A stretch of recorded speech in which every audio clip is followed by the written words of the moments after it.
Someone dropped this video on X with a caption that basically said, "Sydney, Australia.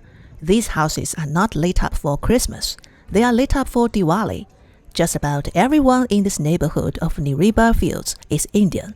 The West has reached a pivotal moment. We must preserve our own culture before we lose it." The post immediately went viral, and people in the comments pushed back, saying, "That is the best example of hard-working people accepting Australia as their home and maintaining their culture while accepting Australian way of life. They live peacefully, lawfully, and contribute to the local economy. One important thing to remember, Indians celebrate all festivals." The original poster wrote, "If people choose to live in another country, they should assimilate to that country's culture, not import their own." That comment only poured more people into the thread. Soon, the argument shifted to a deeper question. What exactly does assimilate mean? And how far is it supposed to go? Last year, a giant Hanuman statue in Houston sparked a similar controversy. The poster wrote, "Gigantic 90-foot monkey statue unveiled in Houston, Texas." The Hanuman statue, officially named Statue of Union, was unveiled by the local Hindu community. It is now the third largest statue in the United States. Some said, "It's over. America has fallen." Someone even called the statue "false idols placed in Texas." One commenter, clearly annoyed, said, "God of wisdom, strength, courage, devotion, and self-discipline. What's the problem?" For Indians, it's culture or religious symbol. But for some of the locals, the feeling is different. They read it as a territorial claim. That anxiety is not really about lighting or stone. It is a demographic shift anxiety, a fear that the population is changing, and that the change might become permanent. You might remember Hanuman MP, elected in 2023 at age 23, one of New Zealand's youngest members of parliament and a Māori representative.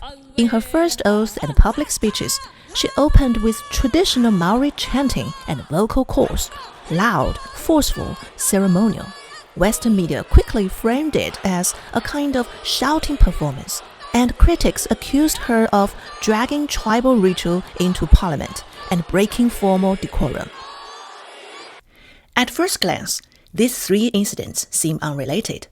One is a festival light display, one is a religious statue, and one is a traditional ritual performed in parliament. But they triggered a broadly similar reaction in part of the majority culture. When a minority tradition enters a public and visible space, some people in the dominant group become unsettled. The discomfort isn't necessarily about the lights being too bright, the statue being too large, or the ritual, the chanting being too loud. If you strip away the vocabulary, the fear reads more like a map problem. Instead of a sound or color problem, they see a new label printed over an old map edge. Public space being renamed, redistributed, and re-explained. But the real question is, whose culture is allowed to be public, visible, and legitimate? I'm a new immigrant to the United States, and the logic is the same. To even be eligible for permanent residence or for future naturalization, immigrants are expected to assimilate on the civic level, not the cultural one. And the civic part is not vague. A newcomer must obey U.S. law and the constitutional framework, pay taxes and fulfill basic civic obligations, accept and not undermine the political system, have sufficient language ability to function in public life, not attempt to import or create another system on this soil. That is civic assimilation, the non-negotiable part.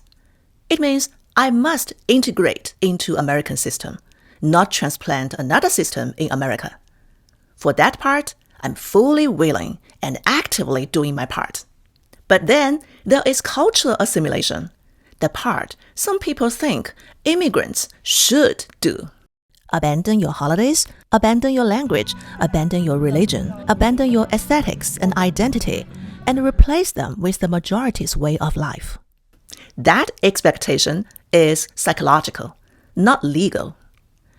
It's a demand of a nationalism, not a requirement of a democracy. In a free society, we are required to share the same laws, but not the same culture. And to be fair, I do understand those who oppose Diwali lights or Hanuman statue. Their reasoning basically goes like this. Public space is the identity of the community. If too much new culture comes, the dominant culture gets diluted. But too much is never defined. In practice, too much means more than what makes me comfortable. And in law, too much is a meaningless category. Only harm can be measured. All right, let's test that claim against how modern societies actually handle such conflicts. Typically, they apply 3 filters. Harm test. No harm, no ban. If it doesn't create measurable harm, no noise violations, no traffic chaos, no safety threats, no forced religious behavior, then visibility should be allowed. Consistency test. Same rule for everyone. If a city allows Christmas lights, Easter displays, Hanukkah menorahs, pride parades, then it must be willing to allow Diwali lights, Hanuman statues, Maori rituals. You judge by impact, not by origin. Look at what is done, not who is doing it. Procedural rule. Regulate, don't erase. Not majority emotions, but clear rules. Time limits for lights, height limits for statues, decibel limits for chants, permits and neighborhood notice. Who pays the cost? In other words, use technical rules instead of cultural exclusion. About the Hanuman statue, some people pointed out, it's at a private Hindu temple. It has nothing to do with liberals or local government or the rapture or devil worship. It's a private statue paid for and erected by a private temple. Stop being Karens about it. Freedom is what pulled me from China to America. I walked away from everything I had there, including a career I loved, because I believed in the freedom here, especially the First Amendment and its protection of religious freedom. I still remember the first time I saw the American president take the oath with his hand on the Bible. At first, I was confused. After all, Buddhists, atheists, Hindus, Muslims may have voted him into office too. Why only the Bible? Then I realized the president also has his own religious freedom. And that's when I understood something fundamental about this society. Between freedom and equality, Americans will always put freedom first. And here is the test.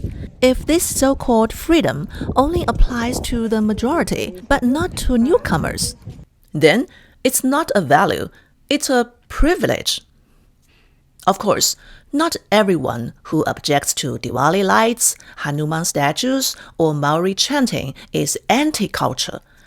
Many are reacting to the accumulated irritation toward certain groups' behavior, not the symbols themselves. For example, Indians are often stereotyped as not following rules, taking over parking, being loud, refusing to integrate, which, to be fair, is not that different from how Chinese immigrants are often perceived. Criticism of Maori communities often comes from frustration with welfare dependence, identity politics, or claims of special status. Some of these complaints might be real. Some might be prejudice or projection. But one line must never be crossed. Judging people is not the same as stripping a culture of its right to exist in public. If someone blocks traffic, regulate traffic. If someone violates noise rule, enforce noise limits. If someone uses a festival to impose or exclude, use law to intervene. Solve behavioral problems with behavioral rules. Don't use a bulldozer to kill a mosquito. Don't punish an entire culture for the sins of individuals. Because once you start using cultural visibility as an outlet for your anger, you fall into a dangerous chain of logic. I dislike certain behaviors, therefore I oppose their culture. Therefore, I want them erased from the public space. At that point, it's no longer governance, it's elimination. And elimination is emotional revenge.